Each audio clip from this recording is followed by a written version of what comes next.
What was your mentality like coming in today, especially teeing off so early in the day and then being able to come back this?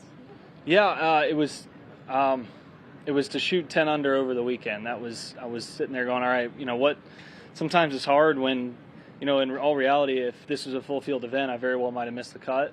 Probably would have played the closing holes a little differently if there was a cut line yesterday. But anyway, I was searching to try and stay patient, try and limit the mistakes. I mean, I've had a lot of firepower on this course in the last few years. I've just made a lot of mistakes, and only one blemish on the car today was kind of the difference maker.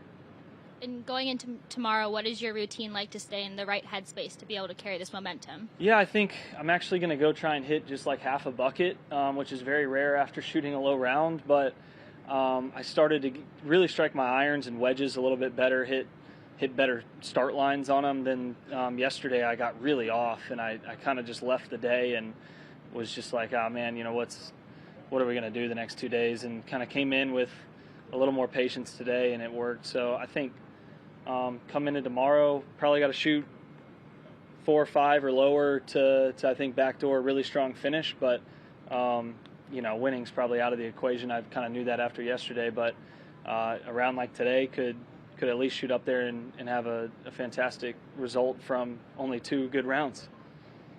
Jordan, I heard you talking to Doug say you would have preferred to play a couple more times this summer, but something was bothering you. Just curious what you would have played and kind of what's been nagging you. Well, I've played Hartford and kind of was planning on it and thought about the Deer. Then I almost played Minnesota. I've just kind of had the same kind of hand thing that's been an issue before.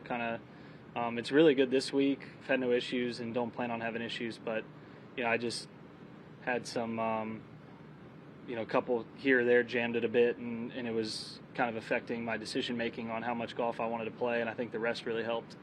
Do you receive treatment for that, or is it just kind of a rest type? Treatment, ice, yeah. I mean, you could do all kinds of things, but that's kind of best for me right now. And also just curious separately, I guess Xander was saying you're staying in a house with him. Do you guys watch the women's at all? I guess. Yeah, we were watching some of it last night. We were teeing off so early, had to kind of try and go to sleep before. I guess I went to bed when Nelly had taken a 3-shot lead through 10. I walked back to bed. That was like 9 o'clock, 9:30. Got a little more exciting, yeah. Yeah, so I heard she won by 1. Yeah. And then there was a playoff, I think, 4 for 2 or something for silver and bronze, or just kind of dividing between who's going to get silver. Oh, was it just 2 per playoff? Okay. But yeah, we were watching some of it, and Justin, some of those girls live in Florida, and he knows the quarters really well, and so he was we pick his brain a little bit, and obviously she's on an unbelievable run, number 1 in the world going in and winning gold in the Olympics. Kind of how you want it to be, I guess, right? It's best player wins, and Xander obviously having the gold medal at the house is pretty cool. It's been fun to kind of he's so humble. He hasn't if it were one of me or Justin to the other, we'd just be wearing it at dinner. We wouldn't take it off. But Justin had to make him go upstairs and get it when I got here to show me, and it was super cool. Jordan, that's what I was going to sort of ask you. It sounds like Xander has sort of come down out of the clouds, but I just wonder if you think he hit a wall at all. Yeah, probably. I mean, I would imagine so. I know he wasn't able. He was his physio was delayed getting in with weather and all this, and he was kind of waiting to see him, and obviously didn't get his normal prep in on top of traveling halfway around the world. Kind of the more difficult way to travel too for jet lag, and so I mean, I know he's just kind of been a little bit off this week from last week, but clearly understood. So hasn't affected his mood at all. Jordan, there's a story in Golf Week yesterday, a little bit vague, but basically saying that people who are potential captain's picks have been contacted by somebody affiliated with the PGA of America asking about their vax status. I'm not looking for specific details, but just on a yes or no basis, has somebody been in touch with you to ask that question? I'm glad you've prefaced it as people that could be a captain's pick, because that gives me confidence then. Yes. Yeah. Why not? Yeah, that's great. I guess that's what yes. Thank you. Yeah. Appreciate it. Just real quick. Sorry. Yeah, it's okay. With so many things, Jordan, returning back to normal, here at Memphis especially, the kids, and St. Jude. Tomorrow, they're supposed to be back on 18. They weren't there last year. As a player, take me through those moments when you see those kids and you're wrapping up your final round, and it kind of puts this tournament into perspective.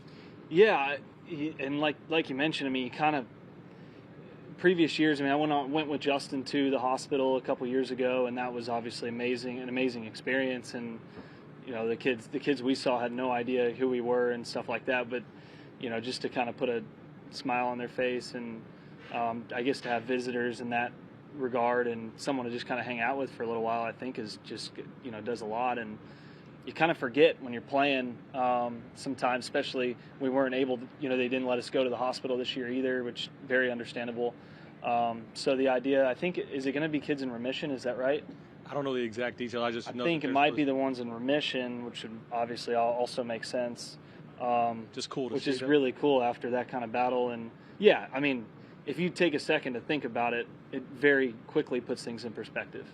But yeah, I mean, hopefully the experience for them is awesome, and you know, we just obviously shouldn't take as much as we do for granted. And lastly, I just heard you mention it earlier, being that this is kind of SEC country and you're being a big Texas fan. Do you guys, as Texas fans, do you guys realize what you're getting into, though? And there's the excitement level about joining that conference, I mean, but I think it can only better our program, so I'm excited about that. Again, I don't necessarily, when I say that, I don't think that our record is going to improve as we move to the SEC from the Big 12 right away, but I think recruiting in Austin should be an easy place to recruit. It was for me, and I feel that now that you have the SEC chip as well, as far as football goes, that makes it, you know, should be even easier. So I look forward to the future there. I think we're just jumping out ahead of the curve. I think the Texas and Oklahoma move might shift a lot of things, but I think it was inevitable with somebody. It was going to happen in the next few years. thank you. Yep. Thanks, Jordan.